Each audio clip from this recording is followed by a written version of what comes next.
से 12 तथा अपराह्न 1 से 2 बजे तक अपने अपने कक्षाओं के अनुरूप कार्यक्रम देख सकेंगे। स्कूली शिक्षा एवं साक्षरता विभाग, झारखंड।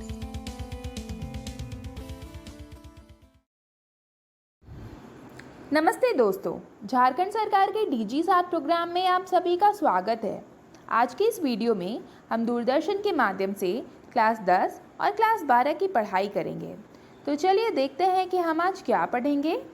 क्लास 10 में हम गणित विषय में द्विघात समीकरण भाग 1 पढ़ेंगे और हिंदी विषय में अपठित गद्यांश भाग 1 पढ़ेंगे। वहीं क्लास 12 में गणित विषय में सदिश बीजगणित भाग 5 पढ़ेंगे और भौतिक विज्ञान विषय में वैद्युत चुंबकीय तरंगे भाग 1 पढ़ेंगे। इन सभी वीडियो के साथ हम रोचक प्रश्नों को भी बनाएंगे और उनके जवाब भी देखेंगे। दोस्तों, आप सबसे उम्मीद है कि आपने अपनी कॉपी और कलम अपने साथ रखी होगी और आप सभी पाठ को पढ़ने के क्रम में ज़रूरी बातों को नोट भी करते जाएंगे। तो चलिए शुरू करते हैं आज का एपिसोड।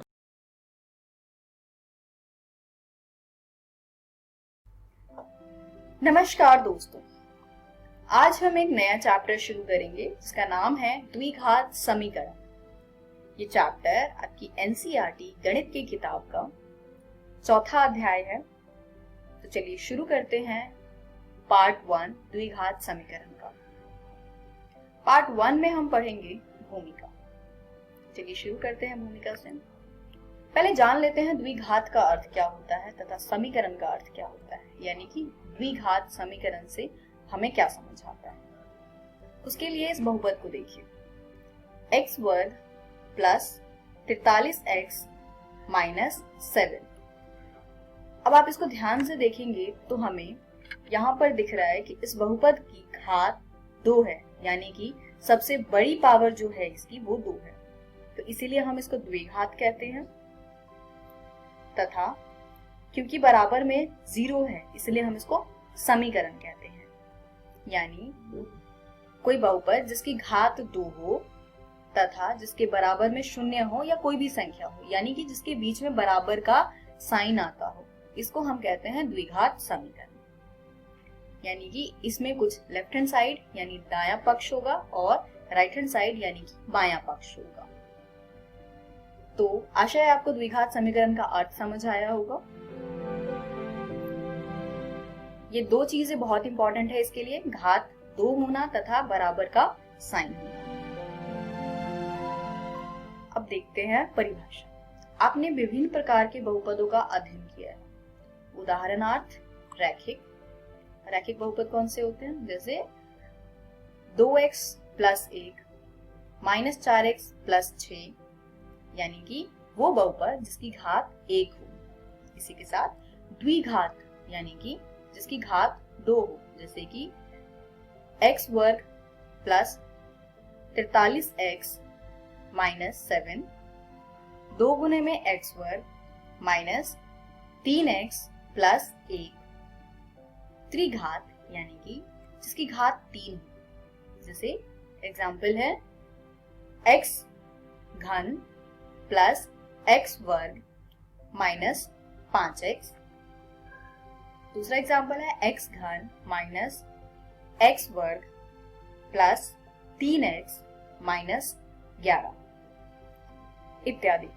जब हम द्विघात बहुपद को, जो ये 2 बहुपद हैं, द्विघात बहुपद को शून्य के तुल्य कर देते हैं, यानी बराबर में हम 0 लगाते हैं इसको, तो हमें एक द्विघात समीकरण प्राप्त हो जाती है। तो इसका अर्थ क्या है, जो द्विघात बहुपद आपने पढ़ा होगा 9वीं कक्षा में, उस बहुपद में अगर हम बराबर का साइन लगा दे और उसके बराबर में 0 रख दे तो वो द्विघात समीकरण हो जाएगा। परिभाषा क्या है, कोई भी समीकरण px बराबर 0 जहां px घात 2 का एक बहुपद है, एक द्विघात समीकरण कहलाता है। यानी कोई भी बहुपद जिसकी घात 2 हो तो द्विघाती बहुपद हो जाएगा और बराबर में अगर हम 0 लगा दे तो वो द्विघात समीकरण हो जाता है। जैसे इसको देखिए, px बराबर में ax का वर्ग प्लस bx प्लस c बराबर 0। यहाँ पे आप देख रहे हैं कि इसकी घात कितनी है 2 तथा बराबर में क्या है इसके 0। तो ये हो जाएगा एक द्विघात बहुपद। अब चर x में एक द्विघात समीकरण, यानी यहाँ पर चर क्या है x, जरूरी नहीं है चर हमेशा x हो, यहाँ पर हम इन पर्टिकुलर चर x ले रहे हैं। हो सकता है कि समीकरण py भी हो, pz भी हो, कुछ भी हो सकता है। तो अगर हम एक केस ले तो चर x में एक द्विघात समीकरण ax वर्ग प्लस bx प्लस c बराबर 0 के प्रकार की होती है, जहां a b c वास्तविक संख्याएं हैं। यानी इसमें जो आप a b और c देख रहे हैं उस प्रकार की संख्या होगी वास्तविक संख्या, तथा a का मान 0 के बराबर कभी नहीं होगा, क्योंकि अगर a का मान 0 के बराबर हो जाता है तो a x वर्ग से गुना होकर के 0 हो जाएगा और इस प्रकार हमें रैखिक समीकरण प्राप्त हो जाएगा, वो द्विघात समीकरण नहीं रह जाएगा।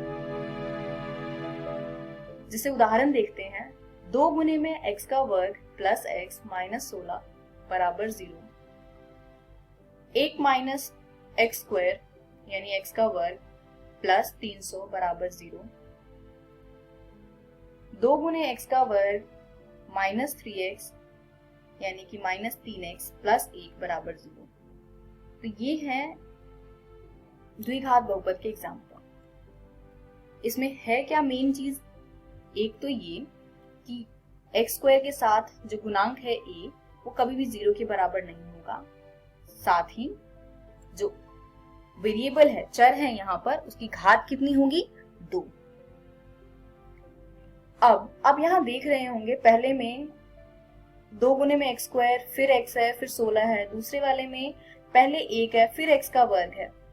तो यहां से हमारे पास एक ये चीज आती है कि क्या हम हमेशा x वर्ग को सबसे पहले, फिर x को और फिर अचर संख्या को लिखते हैं या आगे पीछे भी लिखते हैं। तो हम आगे पीछे भी लिख सकते हैं, वो भी एक द्विघात समीकरण होगा।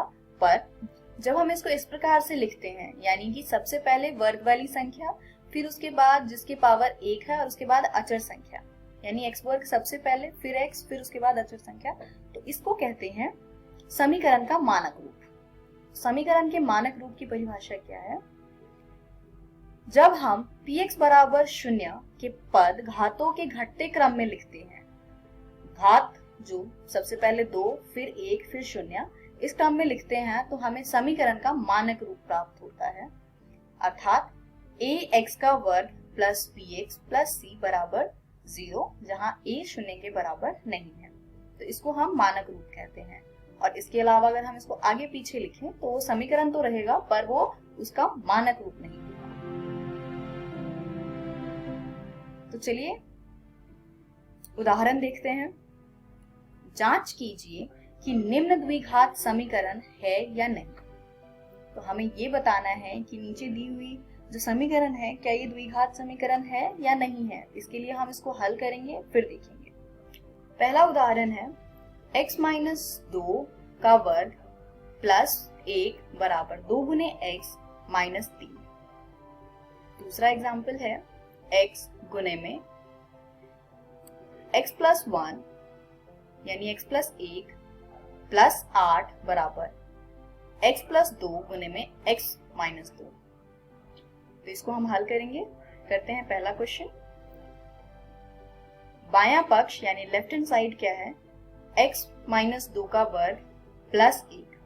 तो x माइनस 2 को हल करने के लिए हम क्या करेंगे, हम a minus B whole square का फॉर्मूला लगाएंगे, यानी कि a minus B whole square बराबर है a square minus 2ab plus b square. इसको हम लगाएंगे, उसको हल करेंगे। तो x माइनस 2 होल स्क्वायर यानी x माइनस 2 का वर्ग बराबर हो जाएगा x स्क्वायर यानी x का वर्ग माइनस 4x प्लस 4 प्लस में 1। अब इसके हम समान पद को जोड़ें तो ये हो जाएगा x वर्ग माइनस 4x प्लस 5।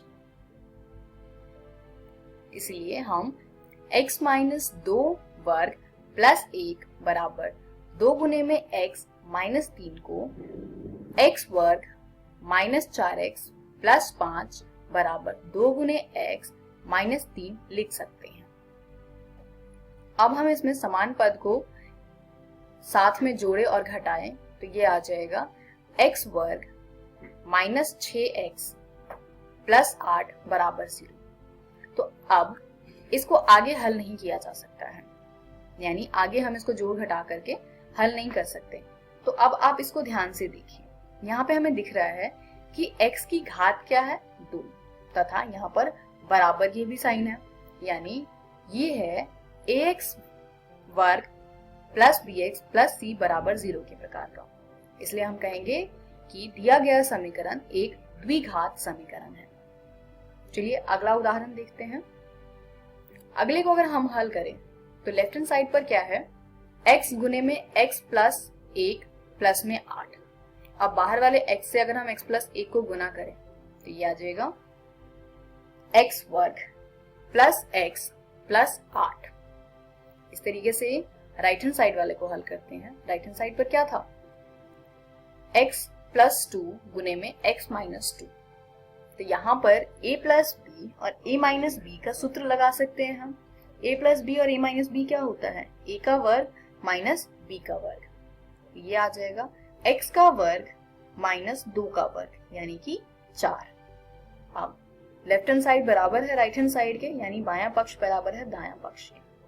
तो हम x गुने में x जमा 1 यानी x गुने में x प्लस 1 प्लस 8 बराबर x प्लस 2 गुने में x माइनस 2 को x वर्ग प्लस x प्लस 8 बराबर x वर्ग माइनस 4 लिख सकते हैं।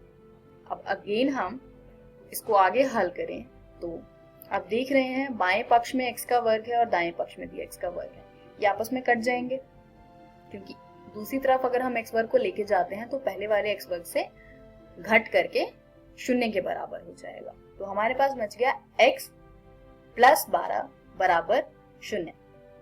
यानी अब आप देख सकते हैं यहाँ पर बराबर का साइन तो है, यानी ये समीकरण तो है, पर x की घात क्या है, यहाँ पर x की घात है 1। तो ये द्विघात समीकरण नहीं है, ऑल्दो ये समीकरण है। तो यह a गुने x वर्ग प्लस bx प्लस c बराबर 0 के प्रकार का नहीं है। इसीलिए दिया गया समीकरण एक द्विघात समीकरण नहीं है। अब आप देख रहे होंगे कि यहाँ पे दो चीजें क्या थी, एक तो बराबर का साइन होना चाहिए और दूसरा क्या है, घात 2 होनी चाहिए। बराबर का साइन है इसलिए समीकरण है और घात 2 नहीं है इसलिए द्विघात नहीं है, इसलिए एक द्विघात समीकरण नहीं है। इस वीडियो में हमने सीखा भूमिका, यानी एक द्विघात समीकरण क्या होता है जो कि a गुने में x वर्ग प्लस b गुने में x प्लस c बराबर 0 के हो। हम अगली वीडियो में गुणनखंडों द्वारा द्विघात समीकरण का हल सीखेंगे। इसका मतलब क्या है, अभी वाली वीडियो में हमने ये देखा कि द्विघात समीकरण क्या होता है। अगली वीडियो में हम ये देखेंगे कि द्विघात समीकरण को गुणनखंड मेथड द्वारा कैसे हल करेंगे, और हल करने का अर्थ क्या होता है कि जो x है द्विघात समीकरण में उस x का मान निकालना, ऐसा मान निकालना ताकि जब हम समीकरण में x को प्रतिस्थापित करें उस पर्टिकुलर मान से तो जो आंसर हो वो 0 के बराबर आ जाए। तो ये हम सीखेंगे हमारी अगली वीडियो में। तब तक के लिए आप 4.1 एक्सरसाइज हल करें तथा उससे पहले के जितने भी उदाहरण हैं उनको हल करें। धन्यवाद।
नमस्कार विद्यार्थियों, आप सभी का बहुत बहुत स्वागत है।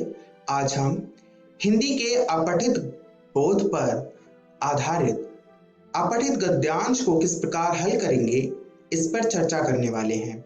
ये वीडियो बहुत ही महत्वपूर्ण है, इसीलिए ध्यानपूर्वक इस वीडियो को देखें, क्योंकि प्रश्न पत्र में पहला प्रश्न इसी प्रसंग से संबंधित होता है। आइए देखते हैं कि आज की इस वीडियो में हम क्या कुछ जान पाएंगे। आज की इस वीडियो में हम जानेंगे अपठित गद्यांश का अर्थ, कि अपठित और गद्यांश इन दोनों का अर्थ क्या होता है।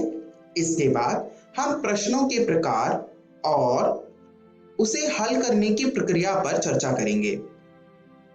विद्यार्थियों, आप सभी ने अपठित गद्यांश कभी ना कभी हल किया ही होगा, किंतु आपको यह भी महसूस हुआ होगा कि इसे हल करने में काफी समय लग जाता है, किंतु अगर किसी विशेष विधि का प्रयोग करते हुए इसे हल किया जाए तो इसमें बिल्कुल समय नहीं लगता और यह अंक प्राप्त करने के लिए सबसे सरल प्रकरण है।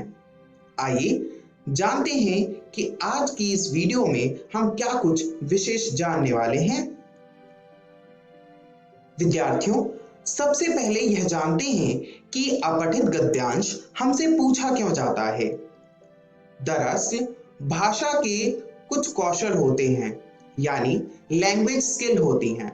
यदि आप कहते हैं कि आपको हिंदी भाषा आती है, तो आपको हिंदी भाषा से संबंधित कुछ चीजें आनी चाहिए, जैसे भाषा को सुनना, भाषा को बोलना, भाषा को पढ़ना तथा भाषा को लिखना। ये चार ही भाषा कौशल हैं, और जिस कौशल को आधार बनाकर हमसे अपठित बोध पर आधारित प्रश्न पूछे जाते हैं, वह कौशल है पढ़ना और उसे समझना। इस वीडियो में हम भाषा कौशल के इसी विषय पर चर्चा करेंगे। साथ ही इस प्रश्न में आपसे इसी कौशल से संबंधित प्रश्न पूछे जाएंगे, यानी इसी कौशल को जांचने के लिए आपसे अपठित बोध के प्रश्न पूछे जाते हैं।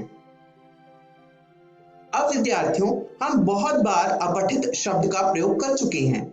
क्या आप बता सकते हैं कि अपठित का अर्थ क्या होता है? आइए जानते हैं अपठित का अर्थ क्या होता है। अपठित शब्द अ उपसर्ग और पठित शब्द से बना है। आ का अर्थ होता है बिना और पठित का अर्थ होता है पढ़ा हुआ, यानी बिना पढ़ा हुआ अपठित होता है, जिसे कभी पहले ना पढ़ा गया हो। किंतु विद्यार्थियों, जो प्रश्न पत्र बना रहा है उसे यह बात कैसे पता है कि आपने वह गद्यांश जिसे वह प्रश्न पत्र में देने वाला है उसे पढ़ा है या नहीं। दरअसल जो प्रश्न पत्र बना रहा होता है वह यह मानकर चलता है कि आपने अब तक जितनी पाठ्य पुस्तकें पढ़ी हैं वे आपके लिए पठित हैं।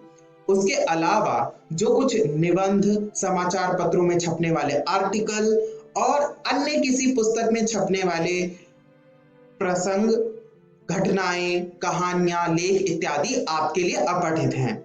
इसीलिए अपठित जो गद्यांश होते हैं, अपठित पद्यांश होते हैं या अपठित बोध होते हैं, उसका तात्पर्य उन अपठित टेक्स्ट से होता है जो आपकी पाठ्य पुस्तक में शामिल नहीं हो। अब अपठित बोध कितने प्रकार के होते हैं? अपठित बोध दो प्रकार के होते हैं। पहला होता है गद्यांश और दूसरा होता है पद्यांश, जिसे हम काव्यांश भी कहते हैं। इस वीडियो में हम गद्यांश के बारे में चर्चा करने वाले हैं। प्रश्न पत्र में गद्यांश को हल करने में ही सबसे अधिक समय लगता है। आइए जानते हैं कि गद्यांश का अर्थ क्या होता है। दरअसल जब आपने प्रश्न पत्र को देखा होगा तो आपके सामने स्क्रीन पर दिखाया हुआ प्रश्न उपस्थित होगा। इसे ही गद्यांश बोलते हैं, यानी किसी गद्य का अंश जिसे पहले ना पढ़ा गया हो उसे हम अपठित गद्यांश कहते हैं। आइए अब हम अपठित गद्यांश को हल करने की विधि जानते हैं।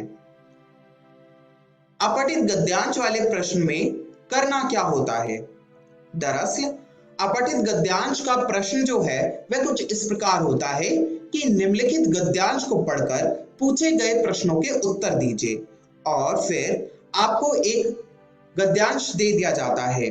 इस गद्यांश में भी पहले गद्यांश होता है और उसके बाद गद्यांश से संबंधित कुछ प्रश्न पूछे जाते हैं और आप सभी को इन प्रश्नों का उत्तर देना होता है। और सच में इसका उत्तर देना बहुत आसान है क्योंकि प्रश्नों का उत्तर प्रश्न पत्र में ही लिखा होता है। आइए जानते हैं किस प्रकार प्रश्न पत्र से ही इन प्रश्नों के उत्तर निकाल सकते हैं। प्रश्न पत्र के इन प्रश्नों को समझने के लिए हमें जान लेना चाहिए कि कैसे कैसे प्रश्न हमसे पूछे जा सकते हैं अपठित बोध पर आधारित। अपठित बोध पर आधारित सबसे पहला प्रश्न जो पूछा जा सकता है वो है लघु उत्तरात्मक प्रश्न। ऐसे प्रश्नों का उत्तर एक वाक्य या फिर 30 शब्दों के मध्य दिया जाता है। विद्यार्थियों ध्यान रहे कि हमें उत्तर लिखते समय न तो किसी विशेष तथ्यों का प्रयोग करना है और ना ही हमें आने वाली जानकारी को इसमें डालना है। हमें सिर्फ तथ्यों को आधार बनाकर ही उत्तर लिखने हैं। दूसरा प्रश्न होता है एमसीक्यू। आप सभी ने एमसीक्यू प्रश्नों को हल किया होगा। एमसीक्यू का मतलब होता है मल्टीपल चॉइस क्वेश्चन यानी बहुविकल्पात्मक प्रश्न। इसमें आपको एक प्रश्न दिया जाता है और उससे संबंधित 4 विकल्प दे दिए जाते हैं। उन चारों विकल्पों में से कोई एक विकल्प उपयुक्त उत्तर होता है। आप उसे चुनकर अपनी उत्तर पुस्तिका में लिखते हैं। इस प्रकार आप देखेंगे कि दोनों प्रकार के प्रश्नों को हल करना बहुत ही सरल है।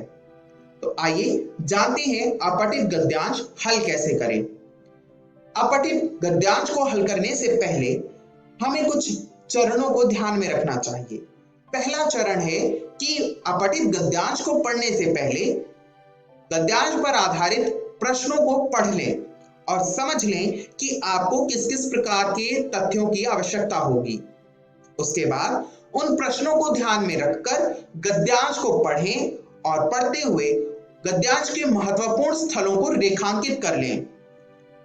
तीसरे चरण में गद्यांश को पढ़ने के बाद प्रश्नों को लिखने की योजना तैयार करें।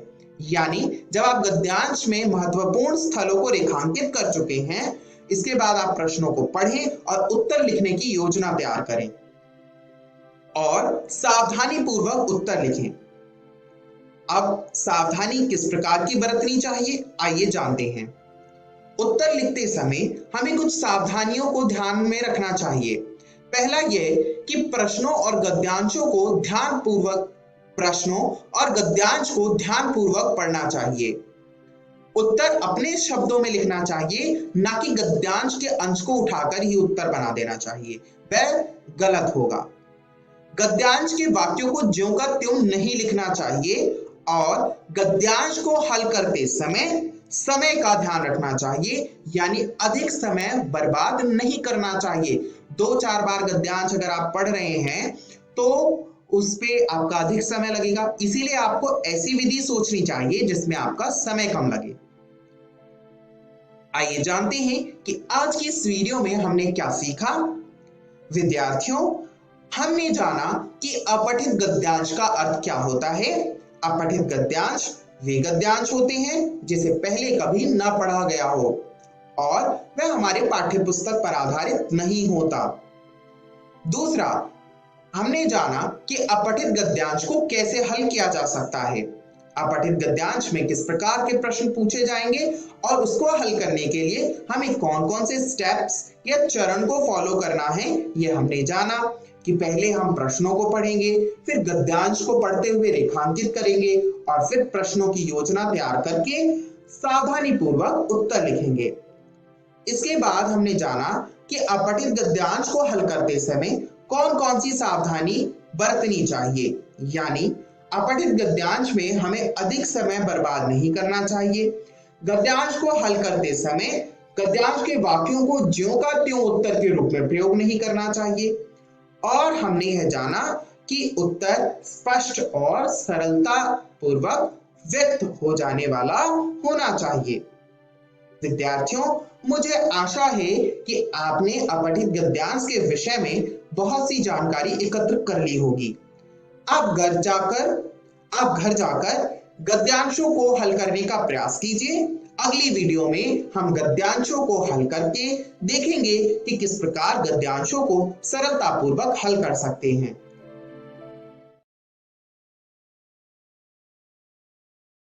नमस्कार दोस्तों, आज हम अध्याय सदिश बीजगणित का भाग 5 पढ़ने वाले हैं।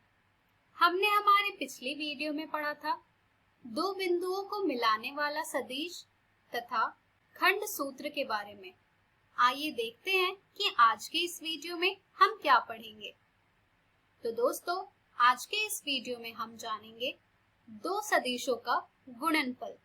तो चलिए आगे बढ़ते हैं और शुरू करते हैं हम हमारा आज का भाग। तो दोस्तों, दो सदिशों का गुणनफल हम दो प्रकार से ज्ञात करते हैं। पहला होता है दो सदिशों का अदिश गुणनफल और दूसरा होता है दो सदिशों का सदिश गुणनफल।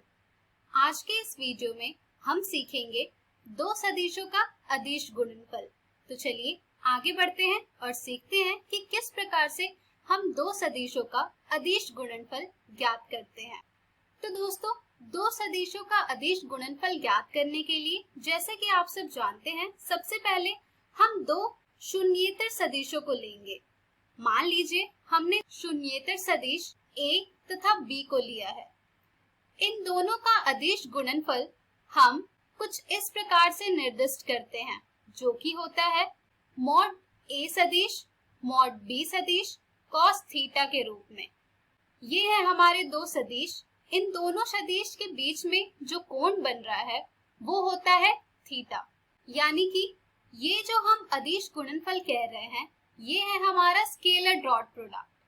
स्केलर डॉट प्रोडक्ट हम कैसे ज्ञात करेंगे? स्केलर डॉट प्रोडक्ट हम ज्ञात करेंगे किसी दो वेक्टर का using the formula mod a vector mod b vector cos theta के रूप में।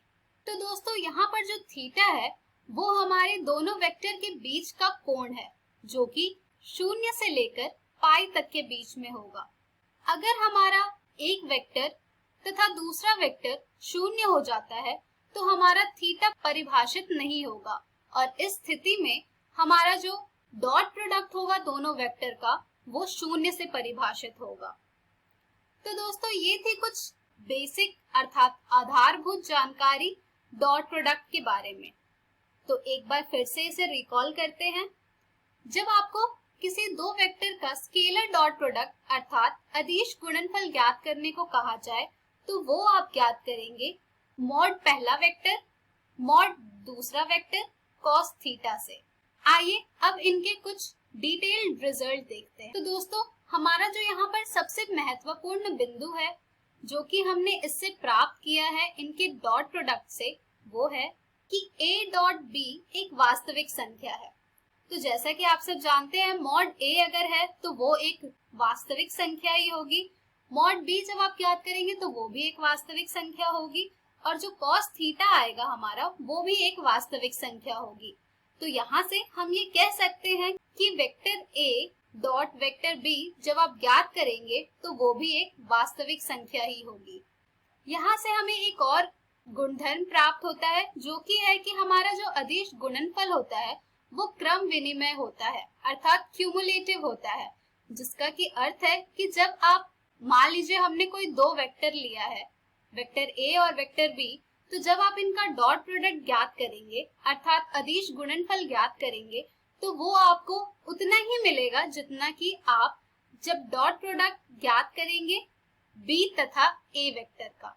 चलिए अब हम बढ़ते हैं हमारे दूसरे बिंदु की ओर, जो कि कहता है मान लीजिए कि सदिश a और सदिश b दो शून्येतर सदिश हैं, तब सदिश a डॉट सदिश b बराबर 0 होगा यदि और केवल यदि सदिश a और सदिश b परस्पर लंबवत है, अर्थात सदिश a डॉट सदिश b बराबर 0 होगा।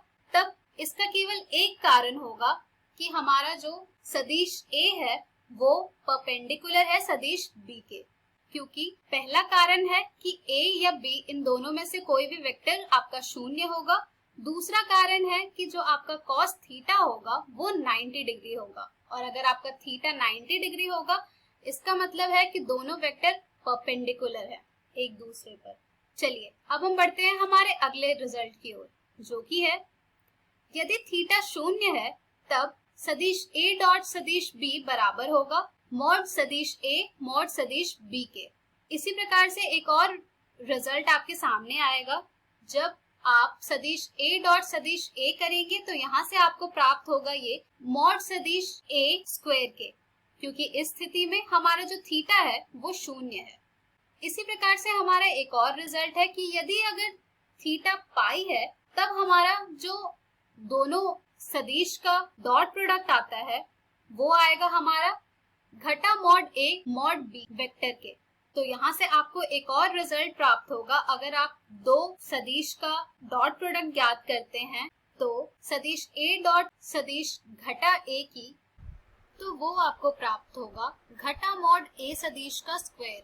और ऐसा इसलिए होगा क्योंकि इस स्थिति में जो हमारा थीटा होगा वो पाई के बराबर होगा। इसी प्रकार से हमारे कुछ और रिजल्ट हैं, जो कि हैं कि अगर सदिशों i कैप, j कैप एवं k कैप से हम ये पाते हैं कि जो हमारा i cap dot i cap होता है वो बराबर होता है 1 के।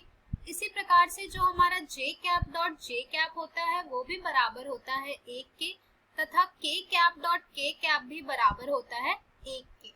लेकिन इसके साथ साथ एक और रिजल्ट है, जो कि है कि जब आप i cap dot j cap करेंगे तो वो आपको शून्य प्राप्त होगा। इसी प्रकार से जब आप j cap dot k cap करेंगे तो वो भी आप शून्य प्राप्त होगा, तथा जब आप k cap dot i cap करेंगे तो वो भी आपको शून्य प्राप्त होगा। इसके बाद हमारा जो अगला रिजल्ट है कि हम दो सदिश के बीच का कोण किस प्रकार से ज्ञात करते हैं, तो आइए इसके बारे में जानते हैं। दो शून्येतर सदिशों a तथा b के बीच का कोण हम ज्ञात करते हैं cos थीटा बराबर सदिश a डॉट सदिश b बटे मॉड सदिश a मॉड सदिश b से, जहां से कि हमें थीटा प्राप्त होता है cos प्रतिलोम सदिश a डॉट सदिश b बटे मॉड a सदिश मॉड b सदिश। तो दोस्तों इन सभी चीजों को आप ध्यान में रखें, क्योंकि इसका हम प्रयोग करेंगे प्रश्नों को हल करने में। आइए अब एक इस पर आधारित प्रश्न देखते हैं। हमारा प्रश्न कहता है यदि सदिश a है i कैप योग j कैप घटा k कैप और सदिश b है i cap minus j cap plus k cap, तो इन दोनों सदिश का डॉट प्रोडक्ट अर्थात अदिश गुणनफल ज्ञात कीजिए तथा इनके बीच का कोण ज्ञात कीजिए। तो आइए देखते हैं कि हम इनका डॉट प्रोडक्ट कैसे ज्ञात करेंगे। तो दोस्तों जैसा कि आप सब जानते हैं, डॉट प्रोडक्ट ज्ञात करने के लिए हम पहले इन दोनों सदिश को लिखकर इनका प्रोडक्ट ज्ञात करेंगे। तो जब आप इनका प्रोडक्ट ज्ञात करेंगे तो आपको ये प्राप्त होगा i cap dot i cap plus i cap dot j cap plus i cap dot k cap plus j cap dot i cap minus j cap dot j cap plus j cap dot k cap minus k cap dot i cap plus k cap dot j cap minus k cap dot k cap. यहाँ पर अगर आप देखें तो आपको एक result में हमने बताया था कि जब आपके पास i cap dot i cap हो तो उसकी वैल्यू हो जाती है 1। जब आपके पास j cap dot j cap हो तो उसकी वैल्यू भी हो जाती है 1, तथा जब आपके पास k cap dot k cap हो तो उसकी वैल्यू भी हो जाती है 1। लेकिन जब आपके पास i cap dot j cap तथा j cap dot k cap तथा k cap dot i cap हो तो इन सभी की वैल्यू हो जाती है 0। तो दोस्तों इसे हल करने के बाद आपको यहाँ से ये जो वैल्यू प्राप्त होगी वो होगी 1 माइनस 1 माइनस 1, जिसे आप और हल करेंगे तो आपको vector a dot vector b प्राप्त होगा -1।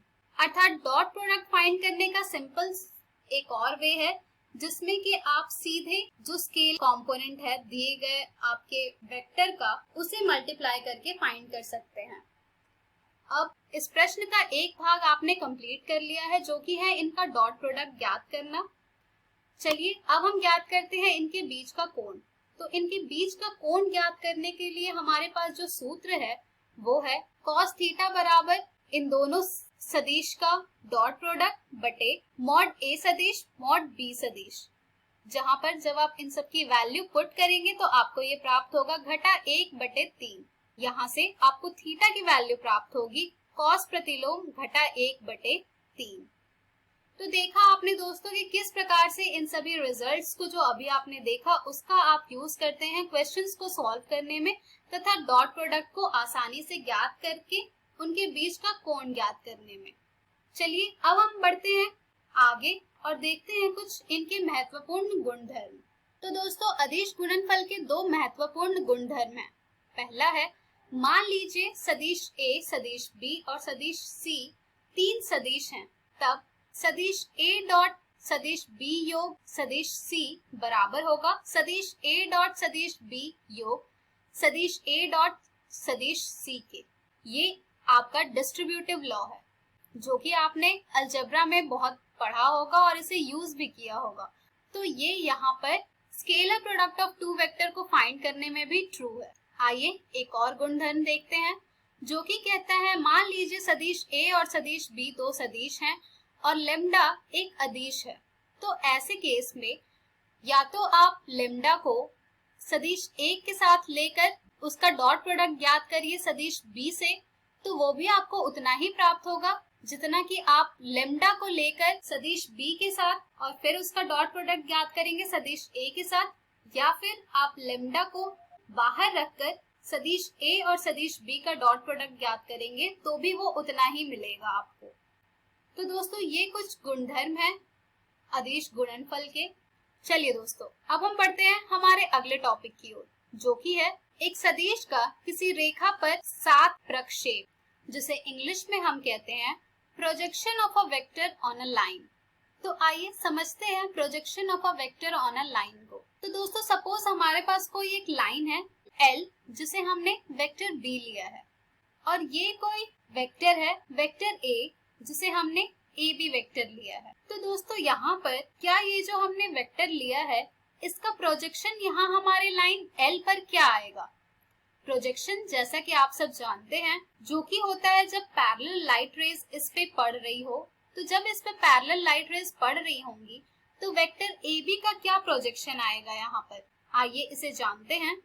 तो ये जो लाल रेखा आप देख रहे हैं लाइन L पर, ये होगी हमारी AB वेक्टर की प्रोजेक्शन लाइन L पर, जिसे हमने नाम दिया है AC वेक्टर अर्थात P वेक्टर। तो दोस्तों यहाँ पर जो हमारे AC की लेंथ होगी वो कहलाएगी हमारी प्रोजेक्शन, और जो हमारा AC वेक्टर है अर्थात P जो वेक्टर है ये कहलाएगा हमारा प्रोजेक्शन वेक्टर।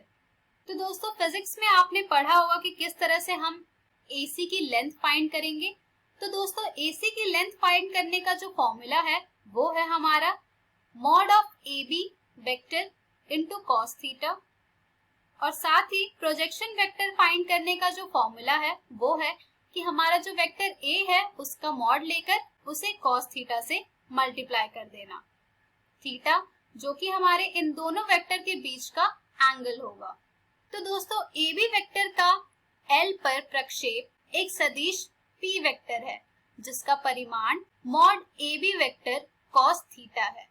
सदिश P को प्रक्षेप सदिश कहते हैं और इसका परिणाम मॉड P निर्दिष्ट रेखा L पर सदिश AB का प्रक्षेप कहलाता है। तो दोस्तों जैसा कि अभी आपको मैंने बताया है ये बिल्कुल वैसा ही लिखा हुआ है यहाँ पर कि क्या इनका प्रक्षेप कहलाता है और क्या यहाँ पर प्रक्षेप सदिश कहलाता है, जिसे ज्ञात करने का जो फॉर्मूला होता है अर्थात जो सूत्र होता है वो भी यहाँ पर दर्शाया गया है। चलिए दोस्तों अब कुछ और जानकारी प्राप्त करते हैं इसके बारे में। तो दोस्तों रेखा L के अनुदिश अगर ये जो P कैप है वो हमारा मात्रक सदिश है तो रेखा L पर सदिश A का प्रक्षेप अर्थात प्रोजेक्शन सदिश A डॉट P कैप से प्राप्त होगा। यानी कि अगर हमारा P कैप यहाँ पर यूनिट वेक्टर है तो उसका प्रोजेक्शन हम फाइंड करेंगे, जो हमारा वेक्टर दिया गया है उसका प्रक्षेप हम फाइंड करेंगे using the formula A vector dot P cap से। इसी के साथ एक और बात की जानकारी हमें दी जा रही है कि एक सदिश A का दूसरे सदिश B पर प्रक्षेप सदिश A डॉट B कैप अथवा सदिश A डॉट मॉड B सदिश गुने A सदिश डॉट B सदिश से प्राप्त होता है। यानी कि अगर आपसे एक सदिश का दूसरे सदिश पर प्रोजेक्शन अर्थात प्रक्षेप ज्ञात करने को कहा जाए तो वो आप इस सूत्र के द्वारा ज्ञात करेंगे, जो कि होगा सदिश A गुने B कैप।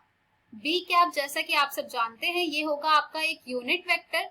तो यूनिट वेक्टर फाइंड करने का जो फॉर्मूला है वो होता है जो आपका वेक्टर है वो बटे उस वेक्टर का मॉड्यूलस, जो कि यहाँ पर लिखा हुआ है कि जो B कैप है वो बराबर होगा सदिश B बटे मॉड ऑफ B वेक्टर के। इसी प्रकार से आप उसका प्रोजेक्शन ज्ञात करेंगे।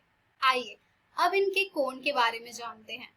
यदि थीटा आपके शून्य के बराबर है तो AB वेक्टर का प्रक्षेप सदिश स्वयं AB वेक्टर होगा, और यदि थीटा शून्य है तो AB वेक्टर का प्रक्षेप सदिश BA वेक्टर होगा। इसी प्रकार से अगर थीटा पाई बटे 2 अथवा 3 पाई बटे 2 है तो AB वेक्टर का प्रक्षेप सदिश शून्य सदिश होगा।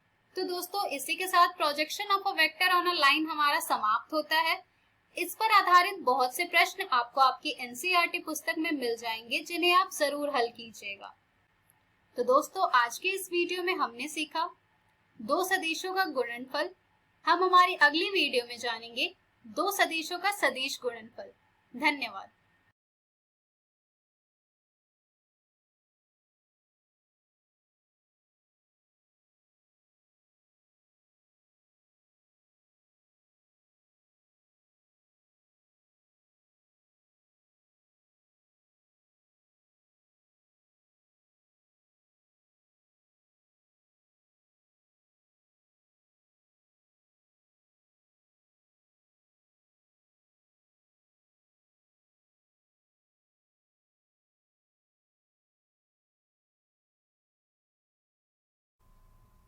हेलो दोस्तों, भौतिकी की इस कक्षा में आप सभी का स्वागत है। दोस्तों आज के हमारे इस वीडियो में हम बात करेंगे अध्याय 8 वैद्युत चुंबकीय तरंगों के पहले भाग की। इस भाग में हम समझेंगे विस्थापन धारा को, जिसके बाद समझेंगे मैक्सवेल द्वारा दिए गए समीकरणों को। तो आइए आज के वीडियो को शुरू करते हैं। लेकिन दोस्तों आज के विषयों को शुरू करने से पहले जरा एक बार दोहरा लेते हैं अध्याय 4 में बताए गए एम्पियर के परिपथीय नियम को, जिसके अनुसार किसी धारावाही चालक के कारण बनने वाले चुंबकीय क्षेत्र B का किसी बंद परिपथ के लिए पाश समाकल पृष्ठ से प्रवाहित होने वाली कुल विद्युत धारा I का म्यू0 गुना होता है। अर्थात चुंबकीय क्षेत्र B का पाश समाकल यानी B डॉट dl बराबर होगा म्यू0 गुना I के। दोस्तों एम्पियर द्वारा दिया गया ये नियम लगभग हर जगह सही था, लेकिन जब हम परिपथ के अंदर एक संधारित्र लगाते हैं तो ये नियम इस परिपथ के साथ कुछ अनिश्चितता दर्शाता है। और ऐसा इसलिए होता है क्योंकि हमारा मानना था कि किसी भी संधारित्र के अंदर उसकी प्लेट के बीच में कोई भी विद्युत धारा प्रवाहित नहीं होती। और हम ऐसा इसलिए मानते थे क्योंकि हम जानते हैं कि विद्युत धारा को प्रवाहित करने के लिए किसी चालक पदार्थ की जरूरत होती है, जबकि संधारित्र की प्लेट के बीच में कोई भी चालक उपस्थित नहीं होता। मतलब ऐसे किसी परिपथ में अगर हम बैटरी को एक चालक से ही प्रतिस्थापित कर दें तो संधारित्र अनावेशित होना शुरू करेगा, यानी कि इसकी धनात्मक प्लेट से पूरा आवेश चालक के माध्यम से ऋणात्मक प्लेट पर चला जाएगा। इसका मतलब अगर हम इसकी किसी एक प्लेट को बंद करने वाले किसी पृष्ठ की कल्पना कुछ इस तरह करें जिसमें S1 पृष्ठ चालक के ऊपर है जबकि S2 पृष्ठ प्लेट को बंद करता है, तो यहाँ पर S1 पृष्ठ के लिए एम्पियर के परिपथीय नियम का उपयोग करें तो क्योंकि चालक के अंदर कुछ धारा प्रवाहित होती है जिसे प्रवाहक धारा कहा जाता है, और इसी धारा की वजह से चालक के इर्द गिर्द में एक चुंबकीय क्षेत्र बन जाएगा, जिसका पार्श्व समाकल धारा IC के म्यू नॉट गुना होगा। लेकिन अगर हम दूसरे पृष्ठ S2 की बात करें, तो क्योंकि इस पृष्ठ से कोई भी विद्युत धारा प्रवाहित नहीं होती है, यानी यहाँ पर कोई चुंबकीय क्षेत्र नहीं होगा, और इसी कारण पृष्ठ S2 के लिए चुंबकीय क्षेत्र का पार्श्व समाकल हो जाएगा 0। लेकिन दोस्तों, जब जेम्स क्लार्क मैक्सवेल ने इन प्लेटों के बीच एक चुंबकीय कंपास रखकर देखा, तो उन्होंने पाया कि कंपास की सुई विस्थापन दर्शाती है, जो इस बात को सिद्ध करता था कि प्लेटों के बीच में चुंबकीय क्षेत्र उपस्थित है। बस यहीं से संकल्पना आई विस्थापन धारा की। मैक्सवेल ने इस अवलोकन से एम्पीयर के परिपथीय नियम को संशोधित किया और उन्होंने कहा कि प्लेटों के बीच चुंबकीय क्षेत्र प्लेटों के ही बीच उपस्थित समय के साथ बदलने वाले विद्युत क्षेत्र की वजह से होता है। इस चुंबकीय क्षेत्र की दिशा प्लेटों के समांतर होती है, जबकि विद्युत क्षेत्र के लंबवत। और जैसा कि हम जानते हैं कि चुंबकीय क्षेत्र की उपस्थिति उस क्षेत्र में विद्युत धारा की उपस्थिति को भी सिद्ध करती है, यानी कि इन प्लेटों के बीच भी एक विद्युत धारा उपस्थित होती है, जिसे ID से दर्शाया जाता है और जो कही जाती है विस्थापन धारा। इसका मतलब कि एक ऐसा परिपथ जिसमें संधारित्र उपस्थित हो, उसमें सिर्फ प्रवाहकत्व धारा ही नहीं, विस्थापन धारा भी होती है, यानी कि परिपथ में कुल धारा प्रवाहकत्व और विस्थापन धारा का योग होती है। बस मैक्सवेल ने प्रवाहकत्व धारा के साथ विस्थापन धारा को जोड़कर एम्पीयर के परिपथीय नियम की अनिश्चितता को दूर किया था। अब अगर हम बात करें विस्थापन धारा के मान की, तो ये धारा क्योंकि चुंबकीय क्षेत्र की वजह से बनती है, इसलिए इसका मान होगा प्रेरित धारा के बराबर, यानी कि ID बराबर होगा epsilon not d phi e बटे dt के। दोस्तों, जहां पर phi e विद्युत फ्लक्स है और d phi e बटे dt विद्युत फ्लक्स में समय के साथ आए बदलाव को दर्शाता है। तो ऊपर वाले समीकरण में यदि हम ID का मान रखें, तो चुंबकीय क्षेत्र का पार्श्व समाकल आता है म्यू नॉट ब्रैकेट IC जमा epsilon not d phi e बटे dt। अब अगर हम पहले जैसे S1 पृष्ठ के लिए बात करें, तो वहां सिर्फ प्रवाहकत्व धारा उपस्थित होगी, जिसकी वजह से चुंबकीय क्षेत्र का पार्श्व समाकल आएगा म्यू नॉट IC।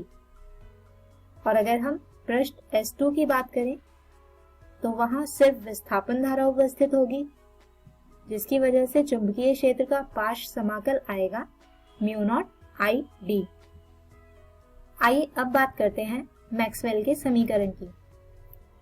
दोस्तों, मैक्सवेल ने अपने संशोधन से ये बात सिद्ध की कि समय के साथ परिवर्तित होता विद्युत क्षेत्र भी चुंबकीय क्षेत्र उत्पन्न करता है, जिसकी दिशा विद्युत क्षेत्र की दिशा के लंबवत होती है। और यहीं से जन्म हुआ वैद्युत चुंबकीय तरंगों की संकल्पना का। इसके अलावा मैक्सवेल ने वैद्युत और चुंबकत्व से जुड़े नियमों से कुछ समीकरण दिए, जो कहे जाते हैं मैक्सवेल समीकरण। इनमें सबसे पहला नियम है स्थिर वैद्युतिकी में गाउस का नियम, जिसके अनुसार किसी भी बंद सतह के माध्यम से कुल विद्युत फ्लक्स हमेशा सतह से घिरे हुए आवेश का 1/एप्सिलॉन नॉट गुना होता है, यानी कि इंटीग्रेशन E.ds बराबर होगा Q/एप्सिलॉन नॉट के।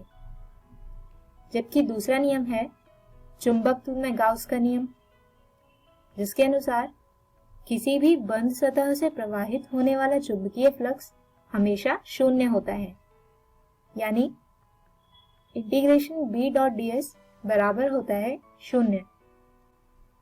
तीसरा नियम है फैराडे का विद्युत चुंबकीय प्रेरण का नियम। इसके अनुसार प्रेरित ईएमएफ संख्यात्मक रूप से परिपथ में उत्पादित चुंबकीय फ्लक्स के परिवर्तन की समय दर के बराबर है, यानी कि प्रेरित ईएमएफ E बराबर है इंटीग्रेशन E डॉट dl, जो बराबर होगा माइनस d phi b बटे dt के, जहां पर d phi b चुंबकीय फ्लक्स को दर्शाता है और d phi b बटे dt चुंबकीय फ्लक्स के परिवर्तन की समय दर है। अब अंतिम नियम कहा जाता है मैक्सवेल एम्पियर का परिपथीय नियम। इस नियम के अनुसार एक बंद पथ के लिए चुंबकीय क्षेत्र का पार्श्व समाकल उस बंद पथ से बंधी हुई सतह से प्रवाहित होने वाली कुल विद्युत धारा के म्यू नॉट गुना होता है, यानी कि close integral of b dot dl बराबर होता है म्यू नॉट ब्रैकेट IC जमा epsilon not d phi e बटे dt के। तो दोस्तों, हम हमारे आज के इस वीडियो को यहीं पर खत्म करते हैं और हम उम्मीद करते हैं कि आपको आज का ये वीडियो समझ आया होगा। हमारे आज के इस वीडियो में हमने समझा विस्थापन धारा को और निकाला इसका मान। इसके बाद जाने मैक्सवेल के द्वारा दिए गए समीकरणों को। अगले वीडियो में हम बात करेंगे इसी अध्याय के अगले भाग की, जिसमें हम समझेंगे विद्युत चुंबकीय तरंगों की प्रकृति को और जानेंगे विद्युत चुंबकीय स्पेक्ट्रम को। तब तक के लिए गुड बाय।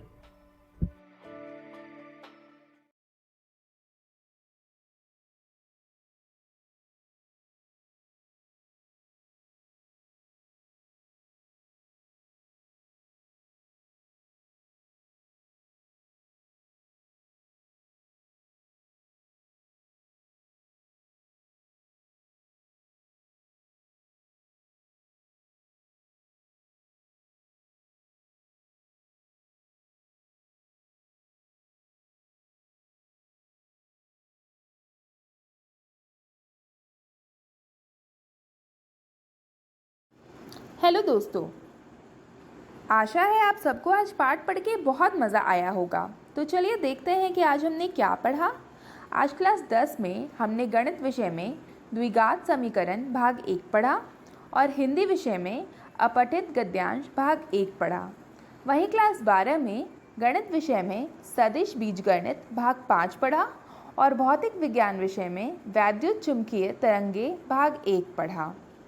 इन सभी वीडियो पर आधारित हमने रोचक प्रश्नों को भी बनाया। अब देखते हैं दोस्तों कि हम कल क्या पढ़ेंगे। कल हम क्लास 10 में विज्ञान विषय में कार्बन एवं उसके यौगिक भाग 4 पढ़ेंगे और सामाजिक विज्ञान विषय में भारत में राष्ट्रवाद भाग 4 पढ़ेंगे। एक ज़रूरी सूचना, आज का प्रसारित एपिसोड का पुनः प्रसारण YouTube पर भी किया जाएगा। आप DigiSat इकोवेशन YouTube पर सर्च करके इस तक पहुंच सकते हैं। धन्यवाद।